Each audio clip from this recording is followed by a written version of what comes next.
नमस्कार। विश्व न्यूज 24/7 का हर दर्शकों को सादर प्रणाम, जोहार सलाम। दोस्तों, पेट के कैंसर की विकिरण उपचार के दौरान ट्यूमर को लक्षित करके दी जाने वाली थेरेपी छोटी आंत की नाजुक परत को भी नुकसान पहुंचा सकता है और इस क्षति से पाचन संबंधी गंभीर समस्या हो सकती है और रोगी के लिए सुरक्षित रूप से प्राप्त की जा सकने वाली विकिरण की मात्रा सीमित भी हो सकती है।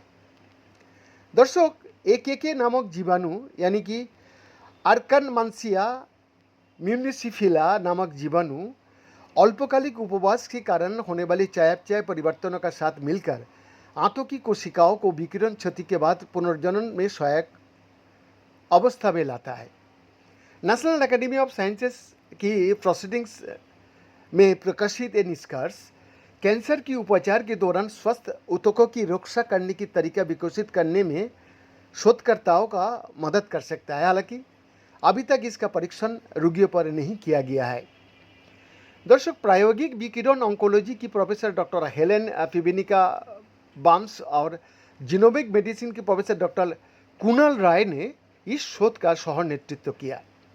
फिबिनिका बाम्स ने कहा, उपवास आंतों की कोशिकाओं को चोट लगने के बाद अधिक तेजी से और प्रभावी ढंग से प्रतिक्रिया करने के लिए तैयार करने में मदद करता है। लगभग एक आपातकालीन तैयारी योजना के साथ कोशिकाओं को प्रशिक्षित करने जैसा ये काम करता है और इस अध्ययन ये समझने में मदद करता है कि ये योजना कैसे संगठित होती है और प्रतिक्रिया का समन्वय में शामिल एक प्रमुख जीवाणु की पहचान भी करता है।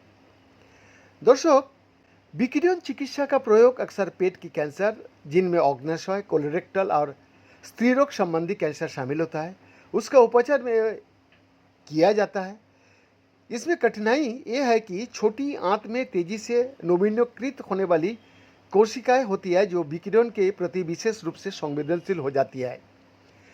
दर्शक, जब आंतों की परत क्षतिग्रस्त हो जाती है तो मरीजों को मतली, दस्त और संक्रमण हो सकता है। गंभीर क्षति से जानलेवा जटिलताएं उत्पन्न हो सकती है, जिससे डॉक्टरों द्वारा सुरक्षित रूप से दी जाने वाली विकिरण की मात्रा सीमित हो सकती है।